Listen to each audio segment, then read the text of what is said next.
Welcome back on a Monday night, late night special with the McFiles. We're grateful to see everybody back with us tonight. We have got the one and only Jason Miller in the house here at the beginning tonight, and James Akers is coming up here shortly after. Jason, good to see you, buddy, and I hope you survived the Ice-ageddon.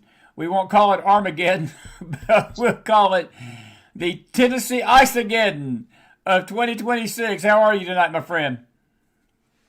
I lost a little bit there, Chris. Hey, I'm going to FaceTime you, okay? I don't know what it is about this area, and you can just turn the video off.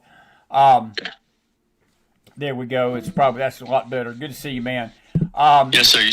Much better. Yeah, good to see you tonight. And Jason's over in West Tennessee area, and I just wanted to get your take on some things tonight as we go to this late night special. How are you and your family doing? Did y'all lose power over the weekend at all? We did not, but people not far from us down the road did. And so we've been keeping a watch on our neighbors, and my wife has been living on Facebook and keeping up with all that, and everybody seems to be doing pretty well now. How bad was it? I saw some of the pictures coming out of Nashville. It seems like Nashville got the worst of it because we had Tennessee was actually the leading state with the power outages at one time, over 300,000 people, and then it went down to around 250. But it seemed like it was concentrated around Nashville, and a lot of tree damage. Is that what you've been seeing in your interaction on the internet and over there in that area? Oh yeah, it's. I was hearing that as well. That we apparently made national news out of 40 states that have been affected by the storm. Tennessee apparently was the number one on the national list. We were, and so yeah. Go ahead. No, but I didn't mean to interrupt you. I wanted you to go ahead because, that's crazy. And to think about it, and I'm just amazed that y'all didn't lose power. That's God. That's divine protection right there, man. I tell you what, because I sure felt like where you're at, y'all would have definitely had lost power. But we never blinked. It never really got that bad here in East Tennessee. We had a lot of warm air hit the system Sunday afternoon, and it mainly was rain. It turned back over to snow a little bit last night. But, Jason, I tell you, me and you're about the same age, buddy. You're a little younger. But I tell you, I don't think I've seen a storm as wide and big that covered the United States as this one did. Had you ever seen anything in all your years in Tennessee see this kind of potent storm that had the snow and the ice with it and the storms in the South? And covered the number of states that it did. No, I think that I looked it up, and I believe this is the largest snowstorm we've had since 1888. Is what I found, which is funny because that is about the same time as when all the Jews from four corners of the earth were starting to return back to the Holy Land. It was around that same year. Ain't that amazing? Because that was the year Theodore Herzl made the tremendous move to have the First World Zionist Conference, and Jason, it's not ironic either that tomorrow we're going to be doing Holocaust Remembrance Day across the world, not just America, but this will be across the world. I'm putting the graphic up from Fox Weather. This is their graphic. It was a 2,300-mile storm, imminent. This was right before it hit, and 40 states were affected. 40 is a biblical number. 2,300 is a pretty biblical number too. You pointed it out to me that is, in military time, that's the 11th hour, isn't it? And when you see things like this, I think it's safe to say this was a prophetic event over the weekend here in America. Well, I think so too. And this year, I believe, is will be the 25th anniversary of 9/11 this September. It will be. And that's right. Of course, the two towers look like the number 11, obviously. And so, especially with everything that's going on in this country and our, quite frankly, turning our backs on Israel right now. There's a Gaza deal being formed in Israel. The most important country that should be the number one on the list of being involved is not even involved at all. Not even invited. So I believe this is God's judgment. That's just my personal opinion. I think you share that Right. opinion with me as well. I do. No, I do, and I don't think it gets lost on the fact that the very day that Jared Kushner was basically pushing a board of peace in Gaza, that this thing formed, and it spread so rapidly. Even though there had been about a week out, people were saying that the conditions were coming together for the possibility, but these things can change. It changed course, and it hit in the breadbasket of our country, buddy. You think about that line that had the worst snow and the worst ice. You had, again, right in the heart of the country, the Mason-Dixon line dividing us, because the Mason-Dixon line divides America from the north to the south. At the same time that we're getting a board together to divide Gaza up among these partners. And Jason, I'll go on record tonight and say that I think it is, and I love President Trump. It's not a personal dig at him, but I think that he is fallen for the trap that every American president has, that wants to try to be the one that they claim they can fix the Middle East. There ain't none of them going to fix it. And the last thing that you want to have happen is have Qatar, Turkey, and Syria, three of Israel's die-hard, bone-to-the-bone enemies, carving up Gaza and dictating policy there, when, as you said, the very country that owns Gaza wasn't even invited to the meeting, hardly. Well, no, and again, and I think we've talked about this on one of your previous shows, what's the common thread with all these nations? And that's their deep-rooted hatred for the nation of Israel. Absolutely. And the word thread, Thread, and hatred, Hatred, have the same letters. You'll never convince me that's just a coincidence. No, you won't have to convince me. I believe, and there's been a history of this. We've talked about it on the show before. Some of the times this has happened, and again, I want to reiterate what you just said. This is our opinion. I tend to share Jason's opinion about this. You can form your own opinion about it, but I think that there's a pattern of these consistencies throughout, I would say, over the last 25 years, ironically, since 9/11, that when we have pressured Israel to give up land for peace, and we've tried to strong-arm her, and, that's the thing this just bothered me to the core about this Qatar relationship with America, Jason. It's like we're basically pressuring the wrong people. We're pressuring the people that got 1,200 people slaughtered on October the 7th, but we're not pressuring the people that were behind it to stay out of the Middle East and let Israel fix this and let Israel do her job to clean out these terrorist organizations and these terrorist cells. Because, brother, I was just over there, and I'm telling you something, they're enjoying the peace, but they're not dumb. They know that anything, at any day, this thing could just blow off like a volcano over there. It could blow off a top. Well, it's funny you say that, because the first time that the United States, or our president, representing the United States, actually put pen to paper to divide the nation of Israel was Jimmy Carter. That's right. And it was 1 year later after he signed the Treaty of Peace.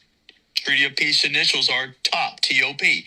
1 year later after signing the top, that's right, Mount St. Helens in Washington blew his top. Literally blew his top off after we signed the Treaty of Peace. Initials are TOP, T-O-P. What are the odds of that? Not long. Not very high. And it goes back to what I've always felt. The Israel is the apple of God's eye. It's also, if you look at the picture of the Middle East, it looks like a giant silhouette of Jesus on his knees praying, and Israel is literally sitting right in the heart of his silhouette body there on the Mediterranean. And the Father, which is above us, Earth, which is below us, and Heart, which is in the middle of us. If you write all three of those words and put your hand over the F in Father, you'll look at those three words and realize they all have the same letters. Also, Hater, H-A-T-E-R, has the same letters.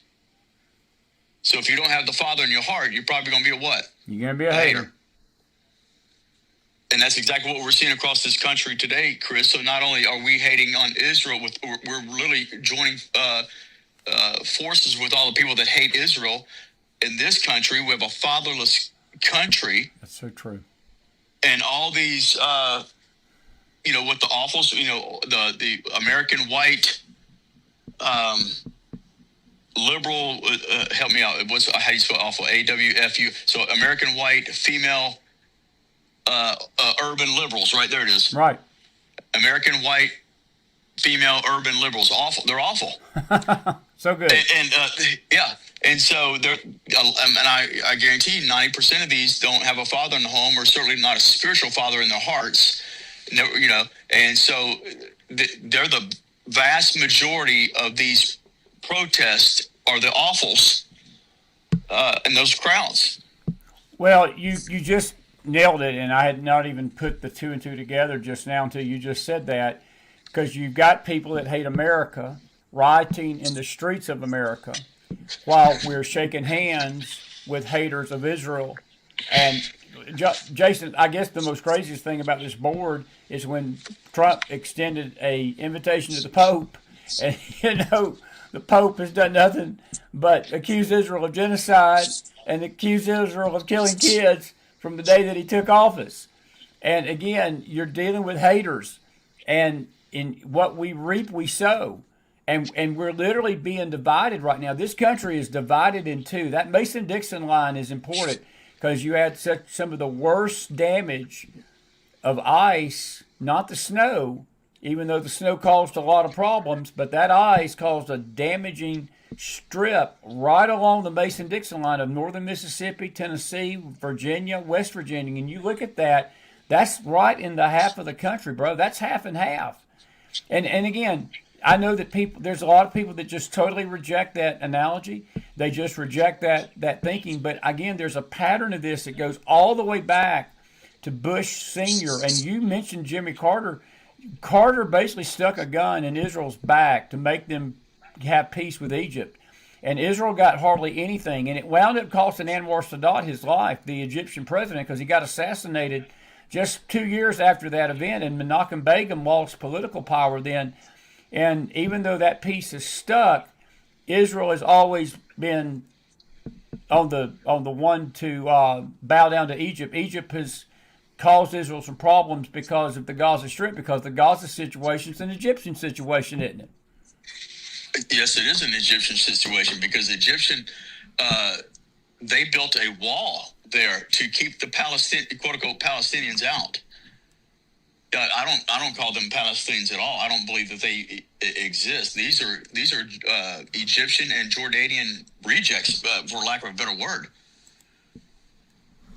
And so, what you're talking about with this ice storm, how prophetic it really is, because again, all through the Bible, the Lord tells the Israelites or the Jewish people to go and multiply.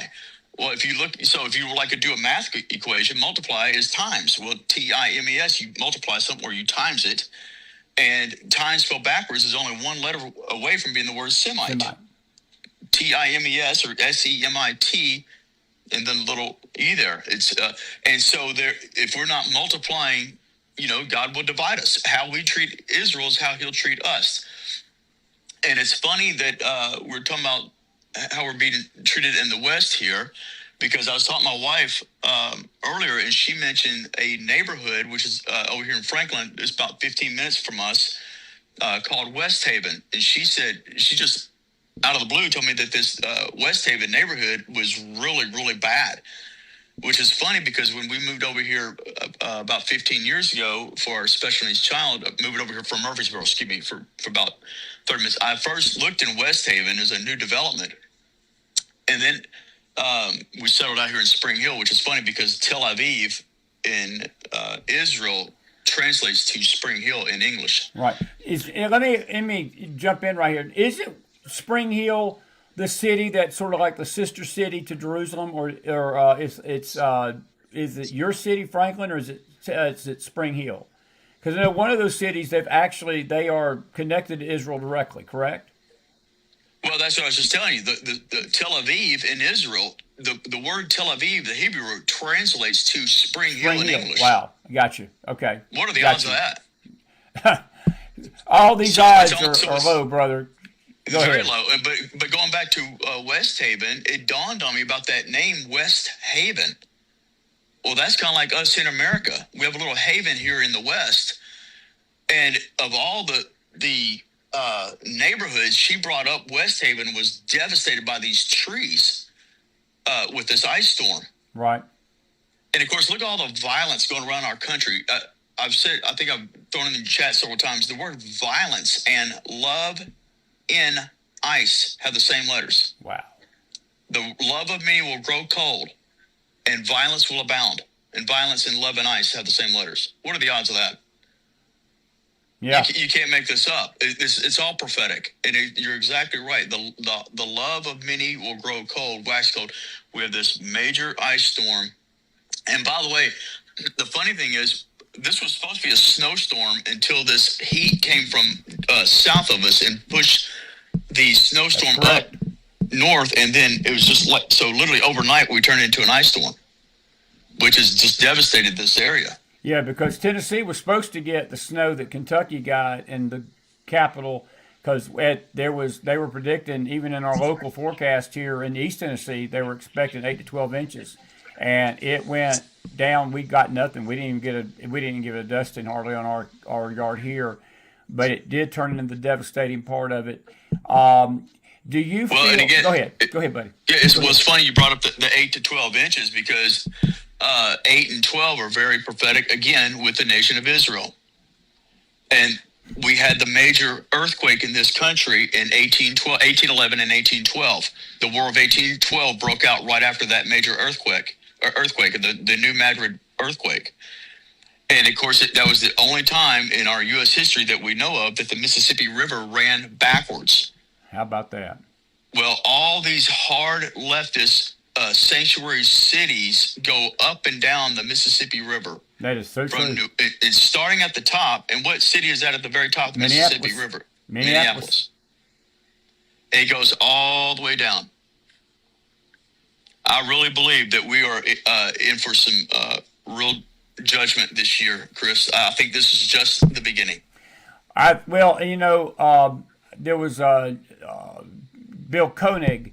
He always used to call them warning judgments. He said that God is trying, when he does these things, it's a warning to us to turn around. Like, what you're doing is not pleasing to me. And I felt like this weekend storm was one of those such judgments, Jason. I do. I believe it was a warning judgment. And how ironic, speaking of odds, that tomorrow, on January the 27th, the International Holocaust Remembrance Day, and I posted something tonight, and I said it's a terrible shame that we have to tell people that the Holocaust actually happened, because, Jason, you've got a bunch of deniers that deny it's happening, just like people deny October the 7th happening.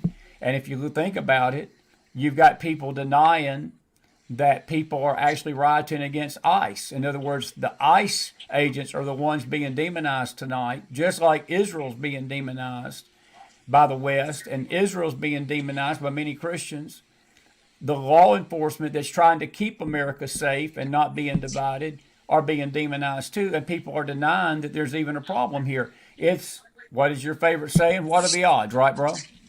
Well, there's an old saying, Chris, denial is a river in Egypt. Denial is a river. That is right. And I think, if I'm not mistaken, this is just hitting me, but denial is a river in Egypt. Initials is Diarie, a diary.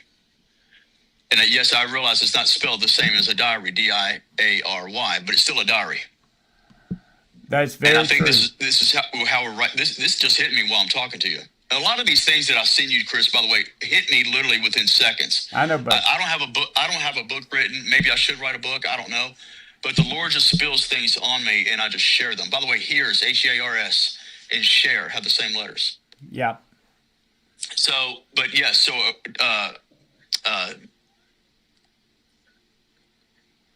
have you river in Egypt? That's powerful. Let me ask you this, buddy. Have you ever? We've talked about this before, and it's not let up since we had you on last time.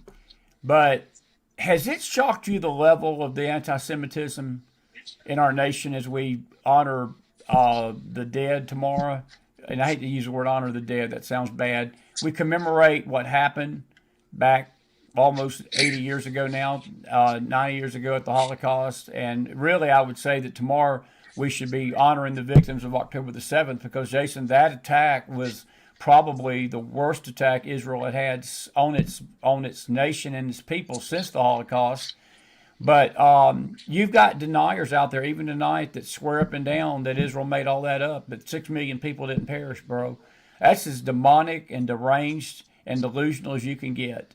And, the Lord hit me with something just now since we're talking to each other. This ice storm, people are in bitter cold tonight. There's an Arctic vortex that has hit the country. We're down to 6 right now. In East Tennessee, we're going down to 5 or 4 tonight. Just north of us, they're going down to 0. I saw Patty Isaacs in the house. She's in Kentucky. They're going to be 0 and below. Ohio's going to be below 0 tonight. And this is going to last all week. The love of many will wax cold. And it's what's happening is that the love for God's people and the love for Israel is waxing cold in the church. And I know that's not what that verse actually means, but in a way you can say that that's what's happening in the hearts of so many that claim they know God, Jason. They're losing their love for people, and they're losing their love for God's people. Well, you're exactly right. And so I don't know how we can love Jesus knowing he's Jewish and hate the Jews and knowing he's Jesus. My old pastor used to say it's going to be a very awkward day when you get up to heaven and you're anti-Semitic and you meet Jesus and realize he's Jewish. So you're exactly right. Most of this is coming from this apostate church in our country. Yeah. Have you ever seen the depth of this, though, in your lifetime? How deceived and how the level of deception that people are under? Because, as I was telling Ricky earlier tonight, me and you can sit down. Most people, that are of faith, we're going to have our differences, of opinion. But when people of true faith sit down, they get up with one thing in mind. They have the Lord in common. They have the Bible in common. And where they may not agree on every jot and tittle, they're going to agree on the fundamentals. Somebody that's deceived, Jason, you can't discuss things with because they are going to defend and be so consumed with their deceit that it doesn't matter what you tell them. It's like talking to a wall. And when you bring up Israel to a lot of these people, you bring this up to them. You bring up the rapture. You bring up tongues. You bring up the gifts of the Spirit. It's the same mockery. It's the same vile things they say. And the way they twist the scriptures, they twist things. It's unreal. It's ungodly, man, but it's unreal. It really is. And I've never seen the depth of this in my lifetime. Well, I haven't either. The last time, again, we saw this was 80 years ago. So tomorrow, tomorrow celebrates the 80-year anniversary of closing of Auschwitz, right? Yes. So, what are the odds of that? What is the odds of all this timing, Chris? Timing is everything. There's no coincidence. No, there's not. Time spelled backwards is only one letter away from the word Semite. And, and this ice storm exited the United States right over New York and Massachusetts, that whole northeast area.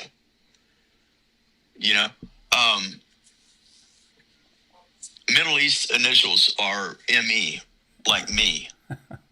I've always thought that that's kind of like the Lord telling you that's his land, heart of the Middle East. Israel is the heart of the Middle East. Heart of the Middle East's initials are HOTME. It looks like Jesus put his cross right in the middle of his HOME, his home. Yeah. Right in the middle of his home. Jason, I don't think these are coincidences. I don't think there is either, buddy. A couple other things I want to ask you about. When you saw that happen in the church last Sunday, we talked to Ricky about this. What was your thoughts about this, man? I tell you, these protests are no longer at the college campuses or on the streets. They're coming right in the house of God, bro. And I think it's just a foreshadowing of things to come. And I think it's again another prophetic message to the church that that we're not safe, we're not immune to being touched by this violence that's hitting our country, and we need to be alert and vigilant and sober. Correct? Yeah, you're exactly right. Well, I think I sent you a meme a couple days ago where Israel's saying if we have to be a two-state solution, then you do too. That's right. That was a great meme. I sent it to my brothers, My brother got a kick out of that one. He did. Yeah, well, and it goes back to the brothers there in Israel, Jacob and Esau, Yeah. right? Um, Jacob obviously later became Israel, and Esau became the father of the Edomites, which is funny because now where the Lord or had Abraham do a sacrifice on Mount Moriah, that is now where the Temple Mount is today. On top of that landmark where that sacrifice was made. Is that not? That's correct, right? That's correct. Well, yeah. that's funny because Edom and Dome have the same letters. And yes, I really believe that's a play on words of God, that golden dome. I think that's exact. And by the way, I really believe that's where the Ark of the Covenant is buried underneath that. It's possible. That dome. It's possible. Matter of fact, that Temple Mount, that whole Temple Mount was built on a bunch of arches. Yes, it was. The Ark of the Covenant surrounded by arcs. This ice storm is kind of like an arc across this country. I don't. There's just so many prophetic signs. I don't know where to start, Chris. Yeah, but it goes back. But you're exactly right. It goes back to the brothers. It's amazing how we were talking about the love of many waxing cold tonight, and this whole ice storm. That's what this cold vortex is over America. And Jason, if you think about it, buddy, again, we're on the brink. We're on the brink of a civil war in this country, and we don't want that. We don't want to see it happen. But we are so divided right now. And it's not even between black and white. It's not in between races. It's about ideology. It's about faith and apostasy. It's about freedom or tyranny. It's about capitalism or socialism and communism. It's about people that want a lawless society or people that want a lawful society.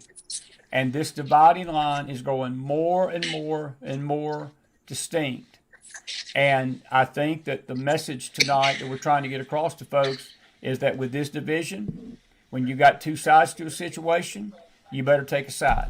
But you better be on the right side of this. And many are not on the right side of this tonight. Many Christians are not on the right side of this tonight. Many a believer is not on the right side of this tonight. Many a social media darling is not on the right side of this. And you was privileged to go to Charlie Kirk's funeral. We had you on right after that to talk about that. Have you been shocked at the vitriol toward Erica and that organization from Candace Owens and others? I don't know the ins and outs of I don't get into soap operas and I don't get into what was going on, but I never did see this coming with Candace Owens. Not to this level. I never trusted her and never liked her. I felt like she was a fraud from the beginning, but I did feel like that at least she would at least respect the widow of one of the greatest young men this country has ever seen, and he did some wonderful things, stood up for Christ like he did. We're not going to have any more. It's going to be a hard to find another Charlie Kirk his age to do what he did in a short time. But what's your take on that? Because you were very close to that organization and went out there to the funeral. But what's Jason Miller's view on that? Well, I think you're exactly right. The name Kirk means church, and all the attacks. First of all, he was assassinated right in the neck. Well, the neck is where your vocal cords are, and that's where all the speech comes out of your mouth. That starts in the vocal cords there in your neck, and I think that was a prophetic sign when he was shot in the neck or in the and in the throat. Right. So I think that was symbolism of the left coming for the voice of the church. The Kirk means church. So and of course we just saw Don Lemon up there, open homosexual, and the word demon is in the word Don Lemon. DEMON is in his, like literally the word demon is in his name. I don't think these are coincidences, Chris. I really don't. No, I think you're right, Jason, and I think the left is trying to silence the church, and that we're going to have Bill Federer on. Bill Federer was one of Charlie's best friends. He's going to be on this week or next, and And we haven't really talked to Bill since all this happened, and it devastated him. We're coming up on 5 months in February when all this took place. It took place September the 10th. Well, And another funny thing is, Chris, the name Charlie means free man. Well, the opposite of a free man is a slave. oh wow, Is it not? yes, it is. Well, slaves spelled backwards is SEVALS, see vows. And I've always thought that we're supposed to be married like a covenant. It takes two for marriage, male and female. And when God made that covenant with Israel, of course, they rejected Christ, obviously, but we were supposed to be representing of Christ over here and showing them the love of Christ to them, and we've done nothing but show them hatred. That's so true. And so I just, it's all tied together. And you're talking about, pick a side because it's very important. Well, side and dies, DIES, have the same letters. So yes, it's very important which side you choose. And this massive liberalism spreading across this country. There's an old saying, Chris, misery loves what? Company. Misery loves company. I want you to do me a favor. You're going to write the word liberalism in capital letters. And then underneath of it, you're going to write the word miserable in capital letters. You're going to check off each letter from top to bottom. And then about after 8 or 9 or so letters, you're like, oh my goodness, they're almost the same word. There's only 3 letters that don't match. LIE, lie. Wow. Wow. I was doing that in my head. I'll do it in the chat later. That's powerful stuff. Liberalism, miserable, and the letters that don't match is lie. Lie. And These are all based on lies. All based on lies. You know that Princeton, Harvard, and Yale, the pillars of our education system, they were founded about 100 years before we formed in 1776. You know what they all have in common, Chris? Liberalism. They were all Christian colleges. Christian colleges. I meant to say before they turned into these liberal something holes, they were Christian colleges at one time, and they were biblical colleges. Colleges. Yes. Yeah, that's where you went to become a pastor. Yes, that's true. There's a movie coming out this Easter from Sight and Sound Theater in Lancaster, Pennsylvania. They've got in kind of the movie industry recently. They do Broadway shows up in Lancaster and in Branson, Missouri, by the way. And they have a movie coming out this Easter called The Great Awakening. It's the story about the relationship between Ben Franklin and George Whitefield, who is a British a pastor that came over here to the United States to kind of wake us up. No pun intended, the Great Awakening. And so Ben Franklin and George Whitefield became very good friends. And so again, it just shows about how the Christian faith was well threaded throughout our Constitution and our Bill of Rights and the founding of this nation. But, we're coming up, this is 250 years, this July 4th, and I believe, I sent you this as well, most empires around the world started to fall around the 250-year mark. They do, and between 200 and 250, and I don't think that any of this that we're talking about tonight can get lost on the fact that this is happening on our 250th anniversary, Jason, and it is a line in the sand as to what direction we want to go. And I'm not saying that it's all political, because I don't think it's going to ultimately matter. We need to vote in good government, but this choice that we're making and these spiritual things that are raging over our nation are not political in nation, bro. They are spiritual. And that goes back to the church. And that's why I think this thing that happened last Sunday in Minneapolis was prophetic. I think this storm is prophetic. I think tomorrow being Holocaust Remembrance Day is prophetic. I think everything we're talking about tonight, this border of Gaza, what are the odds? Jason Miller's famous line, what are the odds that all of these things are happening with a matter of days of each other over this nation as we enter our 250th anniversary? And by the way, see, you're rubbing off on me, Miller. What are we going to celebrate here in 2 weeks, since we're talking about love waxing cold? What's the holiday coming up here in just 2 weeks? Valentine's Day. Valentine's Day.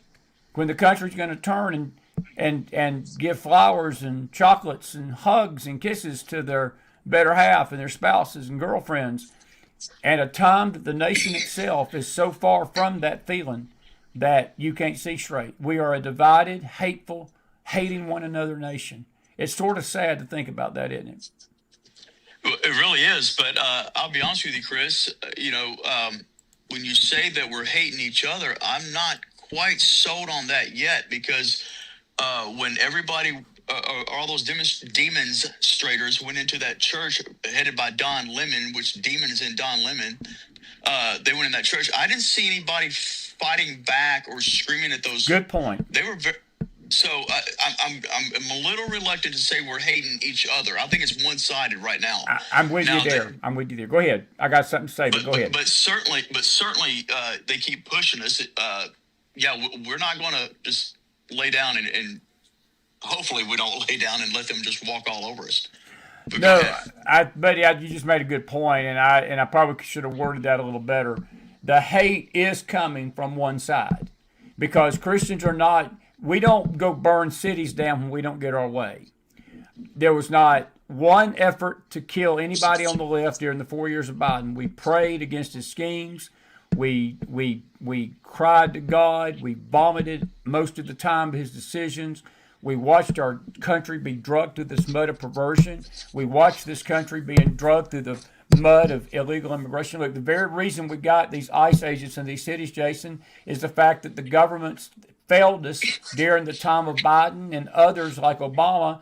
They let the illegals come over the border, and they let this crime come over the border, and it's produced this monstrosity. And look, ICE is just doing their job to get it out of the country. And you can't blame ICE for that, but that's what the country's doing. But I'm with you on the violence. The violence is one way. We're not burning cities down on the right. No, we're praying for people, and we're trying our best to love people. And that's what Jesus said. He said, love your enemies. And because iniquity will abound, the love of many will wax cold. And the true child of God is not allowing that to happen tonight. Man, this is some deep stuff on a late night Monday night. Good grief, Miller. Good stuff. Final thoughts, man. I got to wrap this up. We're going to get, since you're off this week, we're going to get you back on. Good stuff, man. What's your final thoughts tonight? Anything you got on your heart, real quick? I'm not sure, Chris, because I'm not too sure if we haven't passed the point of no return here in this country. I hate to say that, because I always feel like there's hope. Jesus is always hope. By the way, I sent you this.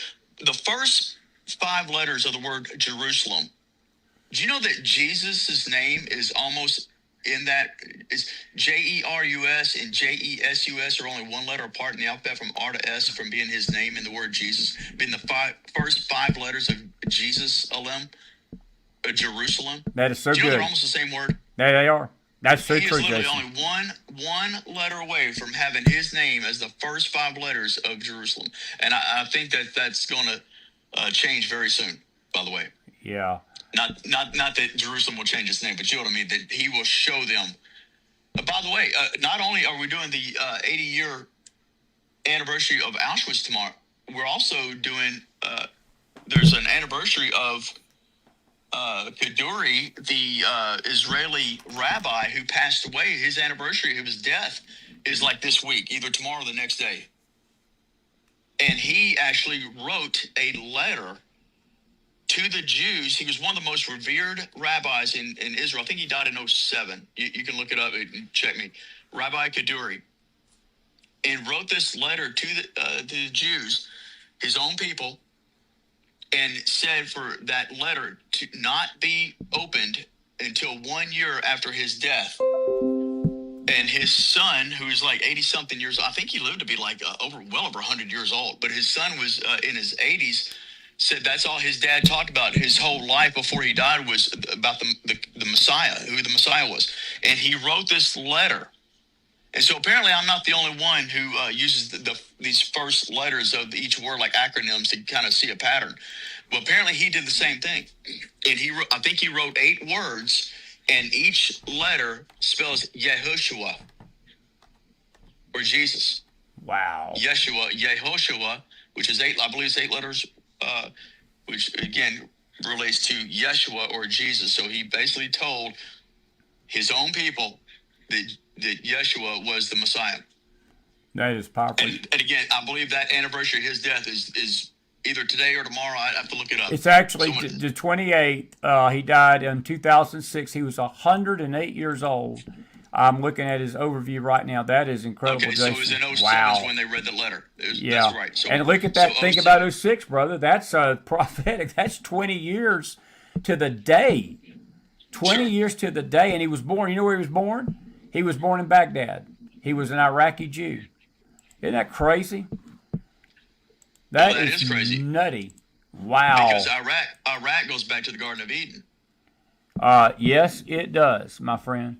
Yes, it does. You know that the Garden of Eden, it says in the garden that God walked with Adam, like literally walked with him in the garden.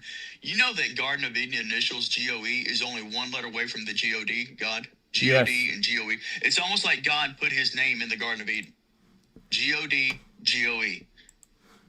Yeah. Buddy, I could keep you on for 6 hours. We're gonna have you back on this week. You're gonna be off all week, right? Yes, sir. Yeah. Well, I tell you, we're gonna have another late show tomorrow night, and I may holler back at you. This has been good stuff tonight. I gotta get James Akers on tonight. I promised him to come on, or I'd keep you on a little bit longer. But man, listen, I appreciate you coming, and Jason, I'm going to tell you this personally and publicly. Me and you we stood in the cold together. Speaking of cold, the Lord has brought our paths together in a unique way, and I have come to love you like a brother in the flesh, I swear. But we have stood together for this nation in the bitter cold of Washington, D.C., my brother, on January the 6th, of all places. That's right. And I've always said you're one of the easiest people to like, because the first 6 letters of your name spells Christ, and the last several letters spell Donald, our favorite president. So you have Christ and then Donald on the back end. That's pretty good combo there, Chris, in your name. Chris McDonald. That's pretty good. I like it. I like it, you too, buddy. Listen, I appreciate you. I'm going to get you out of here and get some rest, and I'll see you. I'm glad you're safe from this ice storm. It's a miracle you didn't lose power, Miller. Honestly, that's a miracle. And because I think that whole West Tennessee area, I felt like everything west of Cookeville was probably in the dark. But for you not to have lost power and y'all were right in the middle of it, I think we need to praise God for that tonight, man. I'm praising God for you. Let me go. I appreciate that. It's funny. When we built this house 15 years ago, my wife and her parents, her dad's a pastor. They live in a town about 30 minutes from here. They came over here and wrote scriptures on the drywall. Hundreds and hundreds of scriptures. So inside the paint of this house are hundreds of scriptures all over this wall, or these walls. Yeah. Amazing. And I'll tell you what's really amazing. When I follow Ricky Wilson and then come in front of James Akers, that's a pretty good day there. I don't think you realize how much I love both those people. I can't wait to meet either one of them. There you go. Well, I've had the honor of meeting Jason Miller, and I've had the honor of standing with him in the cold in Washington, D.C., brother. And I'll remember that day to the day I die when we met outside that hotel, man. Listen, I love you, and I'll be in touch with you this week. And tomorrow's Holocaust Remembrance Day, and we'll be talking to you more about that tomorrow, maybe. Okay? God bless you, friend. Yes, sir. You too. Have a good night. Jason Miller, everybody. That's some good stuff right there. My goodness, that is some good stuff. And I appreciate him. We're going to get James Akers on the line right now because it's already 11:30 and we don't want to keep him up too late. He's like Johnson. He'll start eating the milk and cookies and fall asleep on me. But that's an actual graphic right there from Fox Weather, folks. We weren't just making those figures up. And here he is right here. The one and only James Akers is on the line. Good to see you, buddy. It's good talking to you, Chris. How are you, sir? I'm doing fine. Snowed in. Yeah, how much did you wind up getting up there? I know that most people I knew, Lexington said they got close to a foot. You're just north of there. Is that about what you got there in southern Ohio? We got over a foot. Wow. It's probably 13 to 14 inches, really. Goodness gracious. Is it piled up? Now you got the fluffy snow. You didn't get the ice as much. You got the full-blown snowstorm. No, we just got fluffy snow here. Good deal.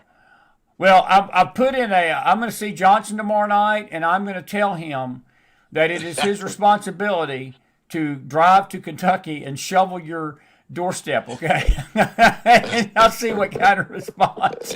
I'll see what kind of response I get from that tomorrow night. I may get a knock at my door at midnight tomorrow night after I ask him that, because he'll get on his car and drive down to Tennessee and answer that question in person probably. But anyway, it's good to see you tonight. What a week we've had in this country, man. Last time we talked to you, we had just had this situation in Minnesota with the Rene Good, and now we've had another guy get shot. What's your thoughts on all this? And I know that there's a complicated matter with the law enforcement, James and ICE, but I just feel like they're doing their job, man, and they're just doing their job, and people got to come to grips with that, but people just don't want to. Well, I mean, these are guys with families, and they're just been placed in just an impossible situation. Where absolutely every move is scrutinized, criticized, people, taking advantage of them, and it's just, no matter how you look at it, it's just a shame. There's, I mean. People get shot.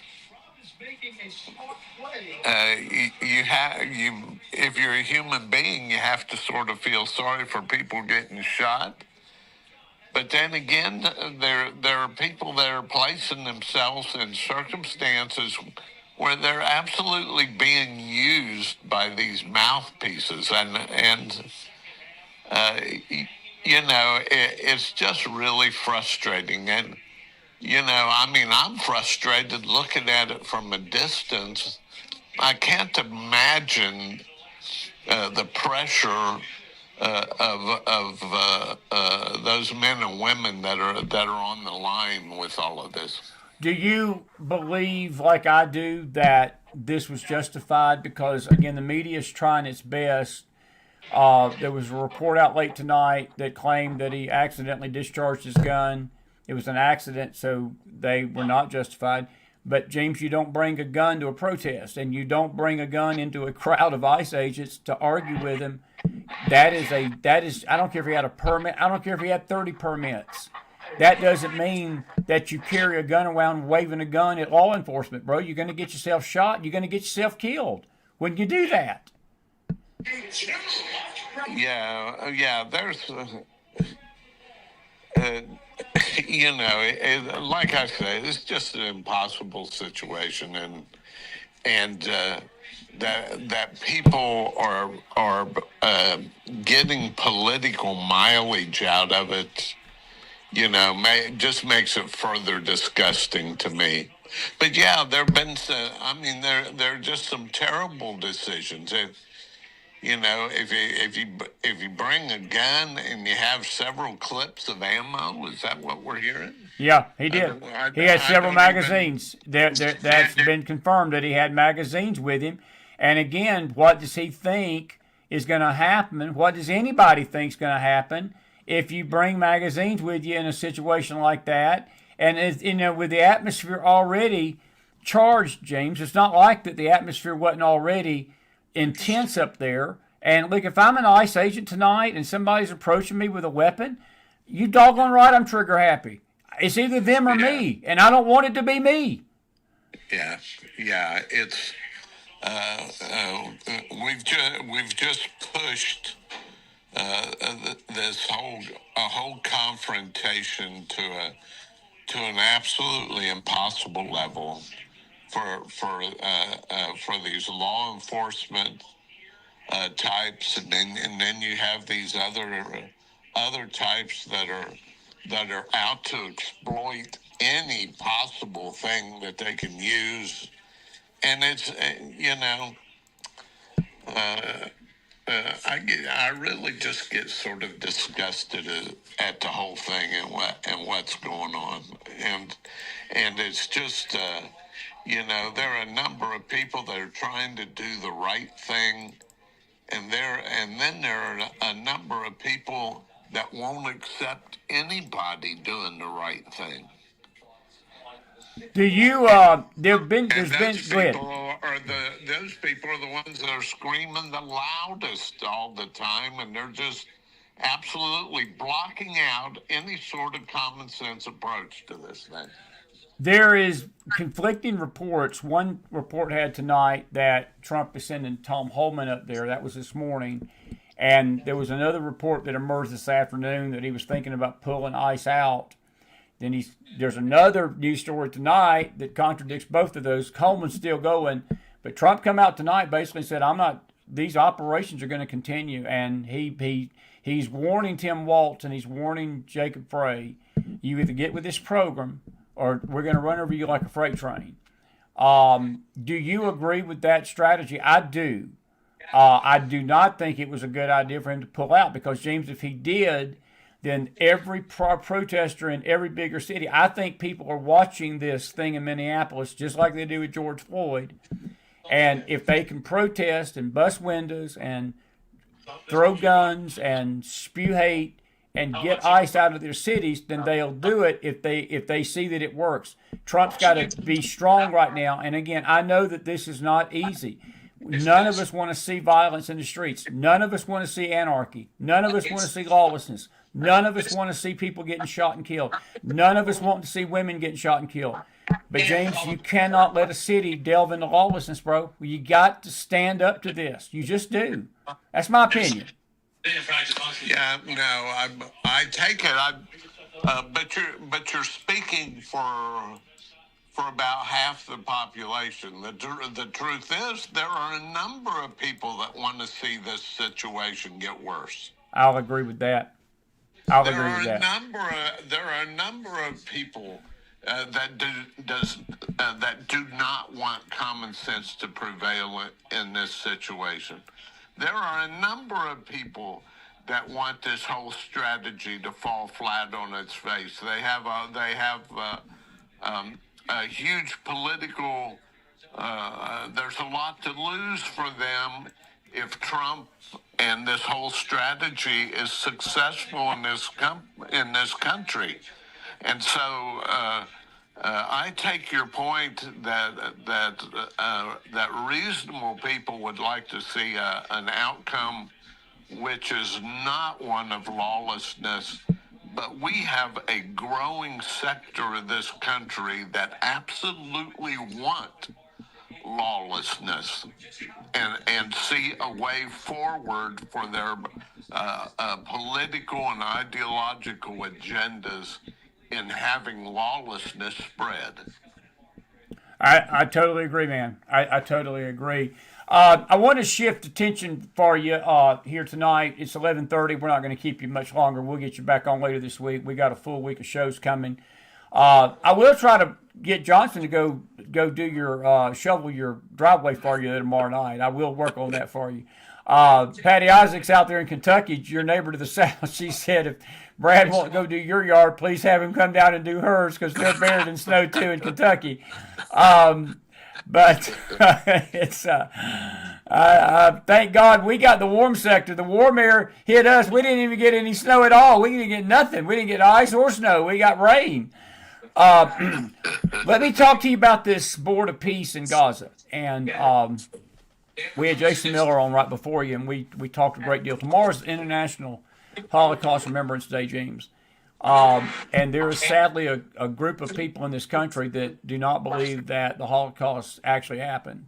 No more than they believe October the 27th happened. But I'm very disturbed, and I know that I get all the Trump, the lovers, the Trump worshipers on one side tell me, well, don't worry about it. This is his strategy. And then I got the other half that thinks Trump's the devil and that he's selling everybody out, which I don't buy that. I'm right in the middle of this, but I do have a lot of very severe reservations about the players on this board of peace that he's forming, mainly Turkey, Syria, and Qatar, and the Pope, of all people, to try to figure out a place that committed atrocities that were just as bad as what we're honoring tomorrow on International Holocaust Remembrance Day. It was Israel's second Holocaust just 2 years ago now, 2.5 years ago, buddy. And you can't let the foxes guard the hen house, can you? Yeah,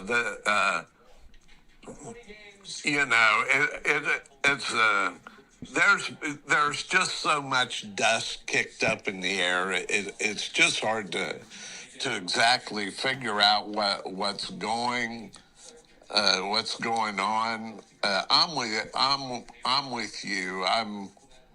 I sort of think this whole thing is. But this is my personal opinion. I'm not clairvoyant. I don't have a crystal ball. But my opinion is that this whole situation has been played poorly from a strategy standpoint, and I know there are those that'll argue it's just an absolute disaster. It's Trump being Trump. And then there are the others that are saying, well, just sort of give it a chance because there are all of these threads that we don't know about that goes into all of this. But James Akers' point of view is that it's been poorly played. By the Trump administration. Yes. What part of this do you believe? Tell me, explain that to us. How do you?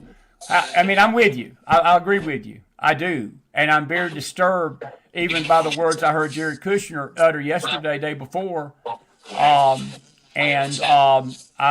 no fan of what they're trying to do with this. And James, they've got a precedent. There's not been an American president going back to Jimmy Carter that hasn't tried this very thing, and it's all ended in failure, and it's all ended in violence, it's all ended in destruction.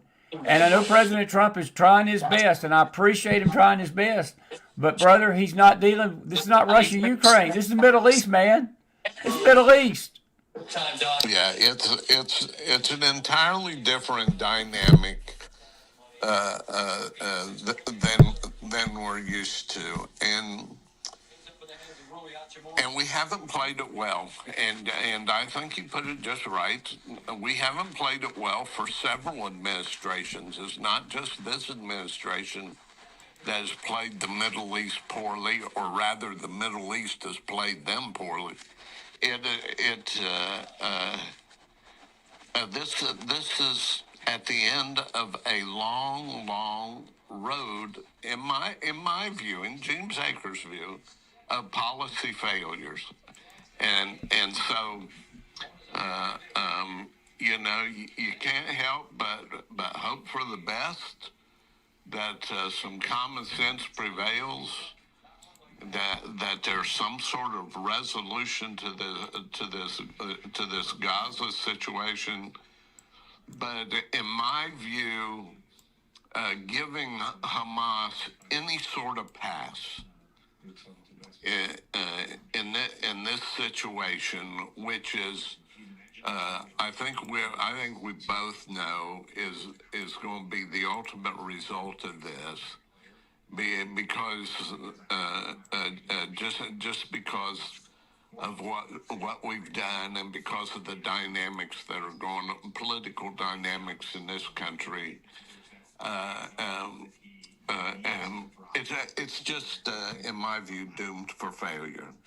On that note, is there anything that you feel like Israel can do to secure Gaza? Because Hamas, and there is some good news tonight. All the hostages are back home. They got the final hostage out today.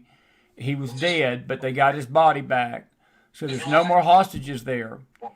Is there any hope in your mind, and I'll let you go after this, of a lasting peace between Hamas and Israel, or does Israel still need to go in there and clean that whole Gaza Strip out? What's your thoughts on that?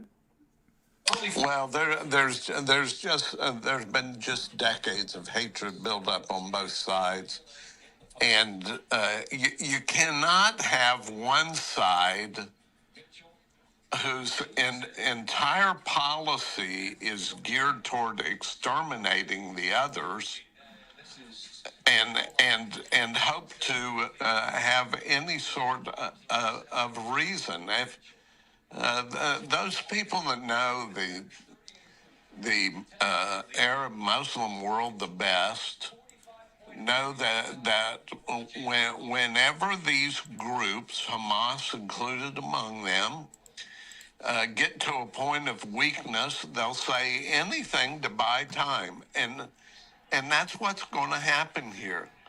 You know, if there is not a determination to eradicate Hamas as a military entity, and you just kick the can down the road, you know, you place a time limit on it, 5 years, 10 years. We're going to be in this exact situation again because we did not take the opportunity to respond in force to the issue. It's the same thing, Chris, in Iran. We're gathering this huge force now, but the window of opportunity for us to react in that situation and act in that situation for the benefit of innocent people in the streets has passed, and so what are you going to do now? You know, I mean, you may want to do. There may be a policy of flexing your muscle and, you know, hitting a few Cuds targets and the local police, which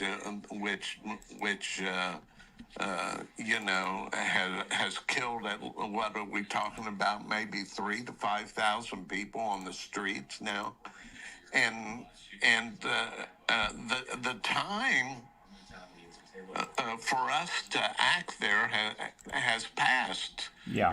And you know, we may do something to show that we can do something, but I would argue the window of opportunity has passed by us. Yeah. There's a window of opportunity with Gaza as well, and if we play it poorly, that window is going to pass, and I'm just afraid that the people that know the most are not the people that are in a position to call the shots. Final question tonight. What's your thoughts on Pam Bondi? Has she, speaking of passing the torch and missing our chance, do you see her being able to put any teeth behind any of the arrests for this fraud in Minnesota and these protests? And I'll let you go after this real quick.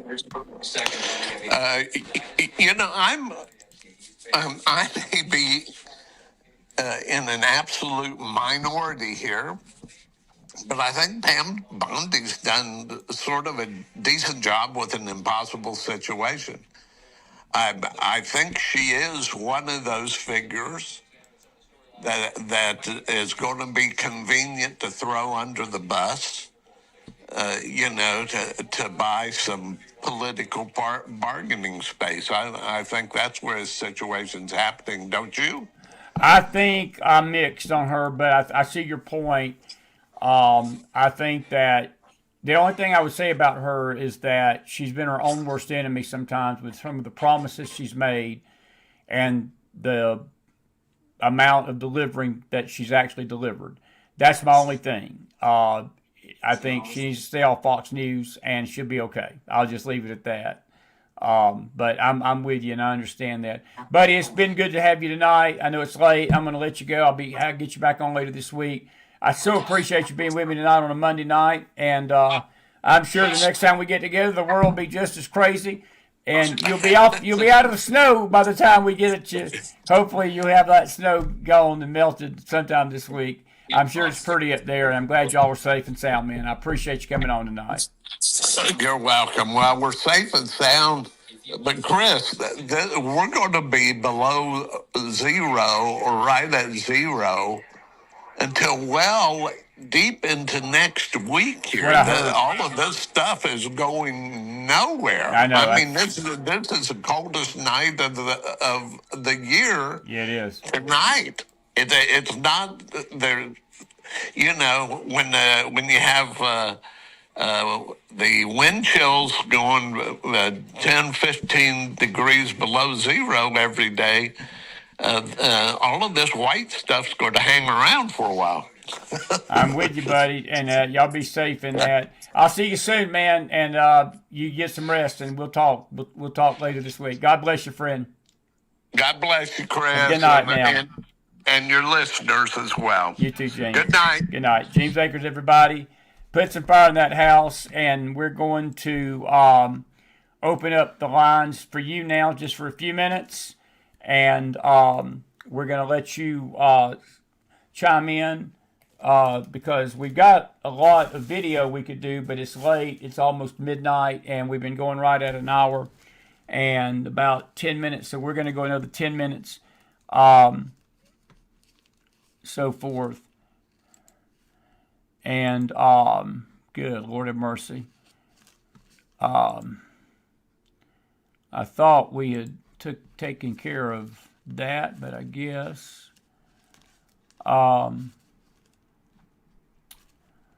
anyway. All right, it's your turn. Talk. It's your turn out there. Talk. Questions. Any questions tonight? Roger Hooker says the left wants to take down the Trump administration. Minneapolis is the beginning. Roger, Minneapolis, this started long before Minneapolis.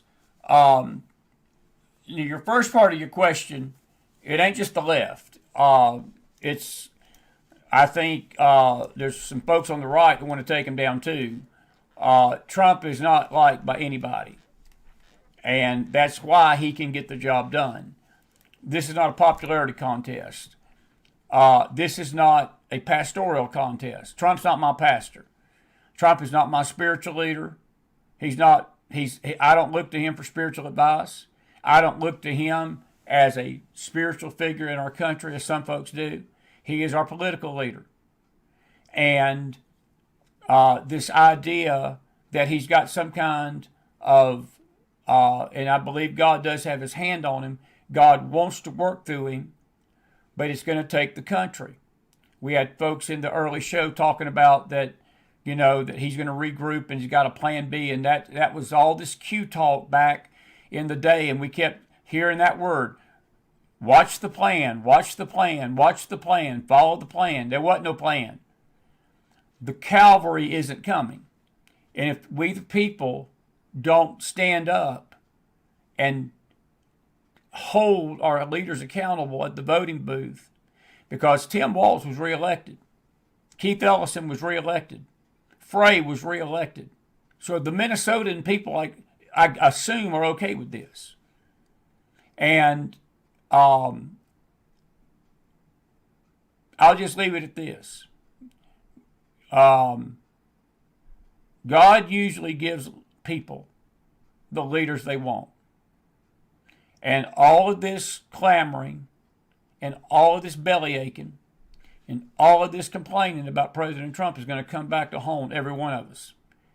Because at some point, God's going to look down, and I think he did it in 2020, and he said, you don't care to go the right way? I'll give you a leader like Joe Biden for 4 years, and he did. He granted us mercy in 24 and let President Trump come back, and President Trump has been working hard as can be. I dare say that a third of the country appreciates the job he's doing. It's not just Minneapolis. It's the country in general. I would dare say that a third to 40% of the country truly appreciate the job he's doing and even recognize the job he's doing. Because we got a backslidden nation. And I don't know what part of that we don't get. I don't know what part of that we think that God's going to throw pixie dust down here on the earth and everybody's just going to fall in love with Jesus and fall in love with him. And because we all have free will. We all have a heart that's got to be given to him willingly. America's got to come willingly. And if America don't want to come willingly, it's just like any other nation of history that didn't want to come willingly. You know, Jason and I were talking about the 200-year thing and 250 year. We're 250 years old. We've had 250 years old to get this right. And it just seems like over the last, I would say, 30 years to 40 years of this, we have been going the opposite direction. We have literally spewed, we have literally spit in the face of God with the stuff that we've done. And I want to go back to it again. We're not doing this in the dark. We're not doing this in the dark. We're doing it against the greatest light any nation on the face of this earth has been given. And the greatest freedom. There is no other nation like America tonight, where you have the freedom to worship, the freedom to talk, freedom to assemble. There's none of us threatened to go to church, even though, as I said, it's getting a little bit more dangerous with these crazies, these nutcases. But we're a blessed nation. And what have we done with it? We have spit right in the face of God. But this talk about the plan and all this stuff I see, I hear, I think we've already went down that road before, and we need to grow up and be adults and stop. As Paul said, when I became a man, I put away childish things. Well, when we become spiritually mature, we put away cute things. We're the plan. The people are the plan. And we had better, the church, if we want a nation, we better start praying and interceding for that. I'll leave that as it may sound.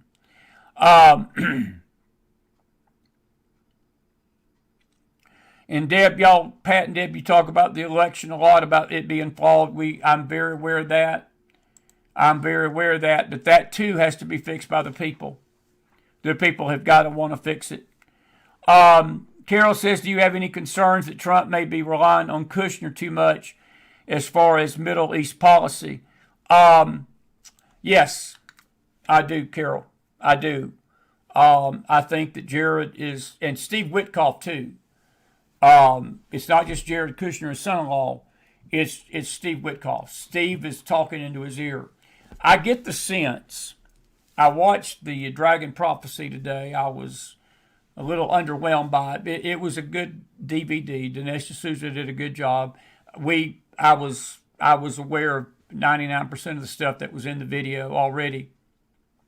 But for somebody that don't know the situation in the Middle East, it was a decent DVD. I'm not a big fan of Jonathan Cahn's theology. But I do understand some of the things and where he's coming from. But I will say this. Kushner's in over his head. Steve Westkoff is in over his head. This is not some businessman dealing in New York City about buildings and towers and companies and stock shares. This is a land that has been soaked with blood for nearly 4,000 years because of the ancient hatred of Esau and Jacob.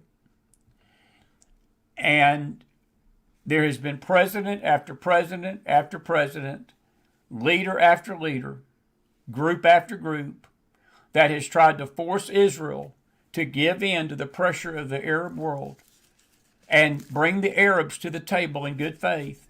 And it has always been met with destruction. It has always been met with more bloodshed.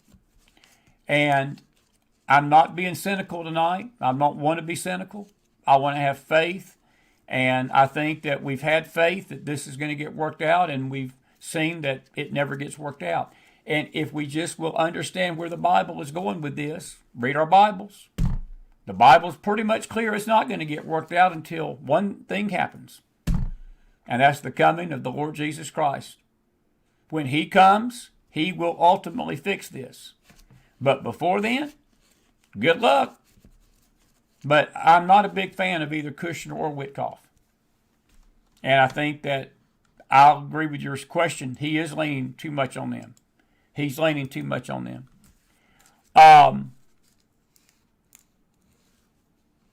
Anyway.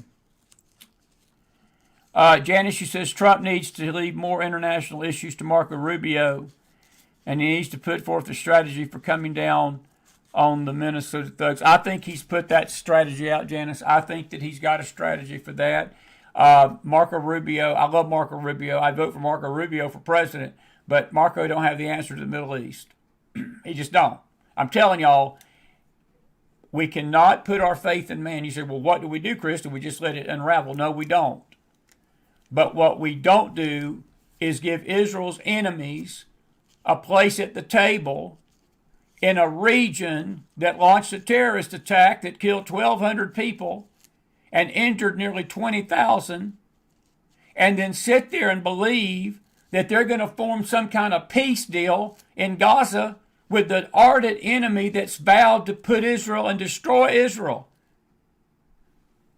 We're celebrating, or not celebrating it, but we're commemorating Holocaust Day here in about 5 minutes.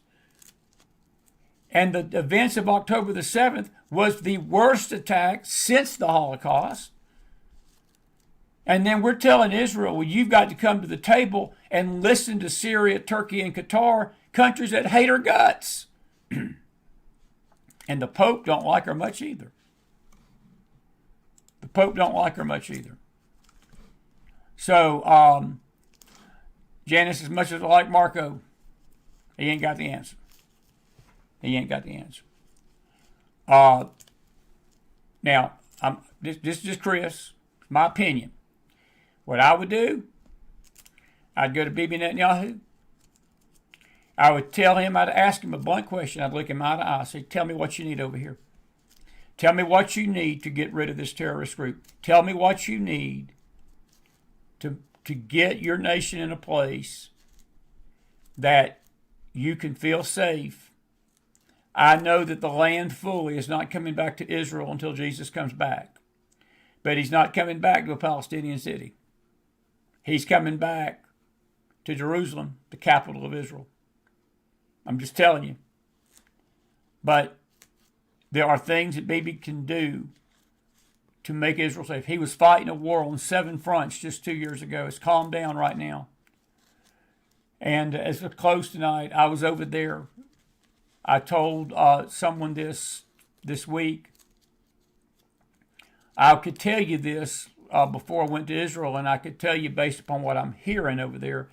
I'm telling you this tonight because what I heard myself. They're grateful tonight for the peace. They're thanking God every day there's not a bomb go off. They're grateful every day that a missile don't hit them. They're grateful they're not sending troops into regions of the Lebanon. They're grateful they're not going after Hamas right now.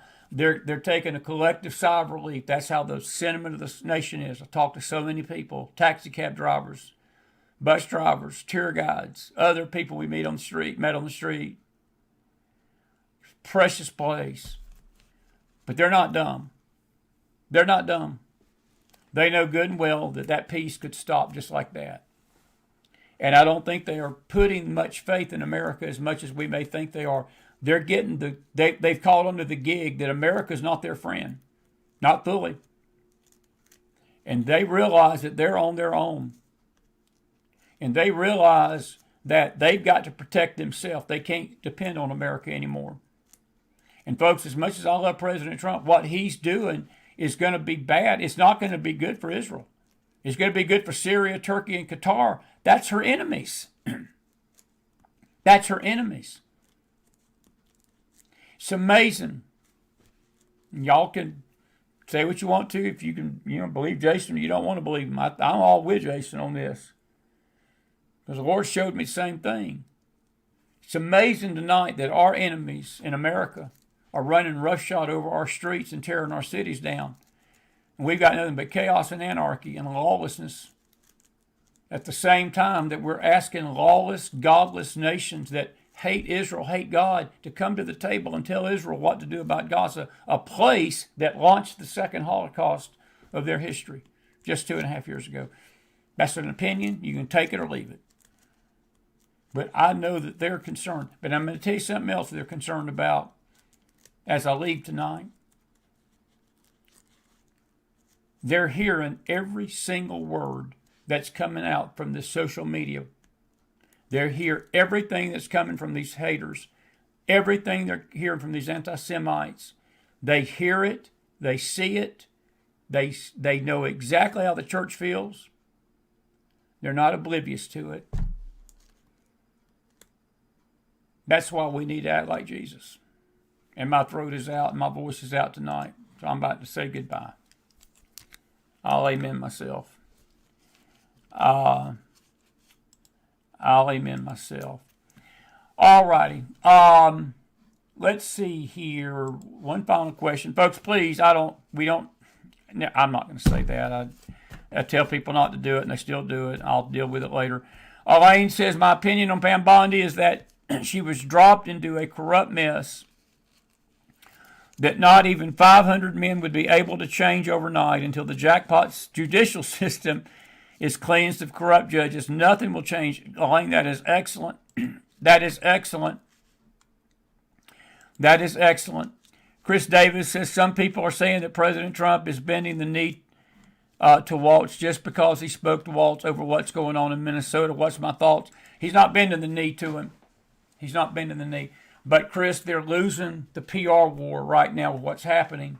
As bad as I hate to say that, they're losing the PR war. If I'm Trump, I don't care about the PR war. And people are saying, well, he's got to protect the Republicans. Are you joking? The Republicans ain't protecting him. And if he's really about the country and doing what's best for the country and doing what's best for Minnesota, who cares? Who cares what the PR people say about it? What I care about is that ICE is allowed to do their job and get these rapists, murderous, illegals out of our country. And if these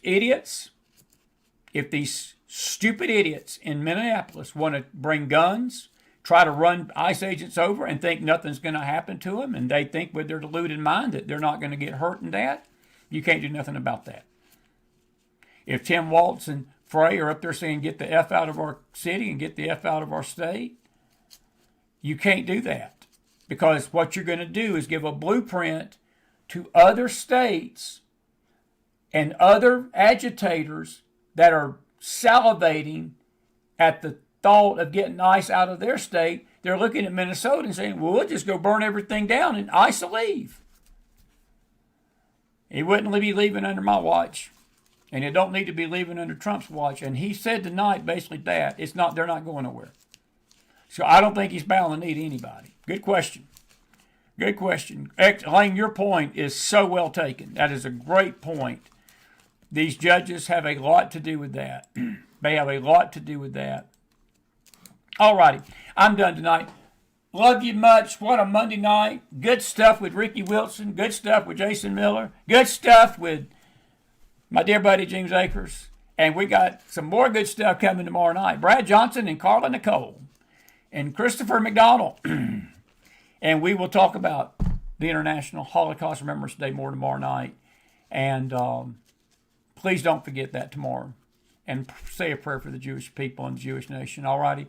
God bless you. God bless your families. God bless this great nation of America. Have a good night, everybody. Be blessed out there. And we are super, super grateful that you've been with us. Put some fire in that house for all our guests today. I'll see you back here in the morning on the Bible study. Have a good night, everybody.